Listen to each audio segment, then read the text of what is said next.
সমাজের যে তারেক সাহেবের বসে পড়া এবং অন্য চেয়ারে, এটা তো মঞ্জুর ভাই কিছুটা বলেছে যে শারীরিক অক্ষমতা থাকলে অনেক সময় তারা দাঁড়ায় নামাজ পড়তে পারে না। সাধারণত যারা চেয়ারে নামাজ পড়ে মসজিদে, তারা এক সাইডে নামাজ পড়ে। তো এখানে রাষ্ট্রীয় প্রোটোকলের কারণে ওই যাদের শারীরিক অক্ষমতা রয়েছে তাদের চেয়ার দেওয়া হয়েছে, এবং তারেক সাহেব এখনো ফিট এনাফ যে উনি দাঁড়ায় নামাজ পড়তে পারে, তার চেয়ারের প্রয়োজন হয়নি। এইটা নিয়ে অনেকে ওই যে ওনার যে বদন্যতা বা দেখাচ্ছে, ব্যাপারটা ঠিক ওরকম না। এইটা ওই কেউ বসতে পারে না পারে সেইটার সাথে এটা রিলেটেড। সো এটা যে যার মতো ব্যাখ্যা করে। আর ওখানে যেহেতু নিরাপত্তার ব্যাপার আছে, সেই জন্য রাষ্ট্রপতি অথবা প্রধান বিচারপতি তাদেরকে এক সাইডে দেওয়াটার সুযোগ ছিল না। ওইটা নামাজের ব্যাপারটা। আর জামাতের আমির বোধহয় একটু বেশি আবেগী, কিন্তু ডিপ্লোম্যাটিক কতগুলো রীতিনীতি আছে। যেমন আপনি যদি কোনো মুসলমান নারীর সাথে আপনি কিন্তু হাত বাড়াবেন না। আপনি যদি পুরুষ হন তাহলে আপনি হ্যান্ডশেক করার জন্য হাত বাড়াবেন না।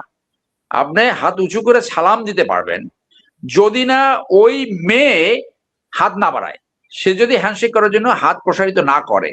এগুলো অনেকগুলো ডিপ্লোম্যাটিক নর্মস থাকে।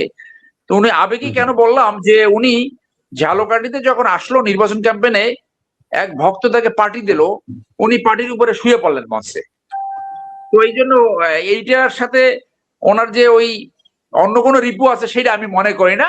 বাট নিশ্চয়ই উনি এই সমালোচনাটা শুনবেন এবং তারা সেই দল সেইভাবে তাদের ব্যবস্থা গ্রহণ করবে বলে আমি মনে করি।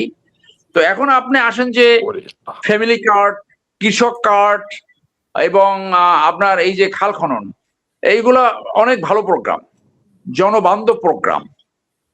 এই ধরনের প্রোগ্রাম কিন্তু আওয়ামী লীগেরও ছিল।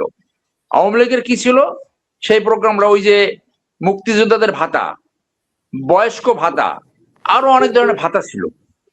কিন্তু এই ভালো কাজগুলা কখনোই কাজে লাগবে না আপনি যদি মূল জায়গায় আপনার শাসন ব্যবস্থার পজিটিভ দিক দেখাতে না পারেন।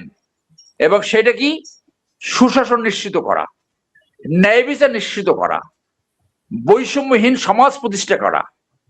এখন যে চাঁদাবাজি একটা ক্রাইসিস হিসেবে আবির্ভূত হয়েছে। চাঁদাবাজ 10 প্রকারের চাঁদাবাজি হয়, রাষ্ট্রীয় প্রজেক্টের মাধ্যমে, সরকারের মাধ্যমে, বিদ্যুৎ বিলের মাধ্যমে, গ্যাস বিলের মাধ্যমে, ভ্যাটের মাধ্যমে।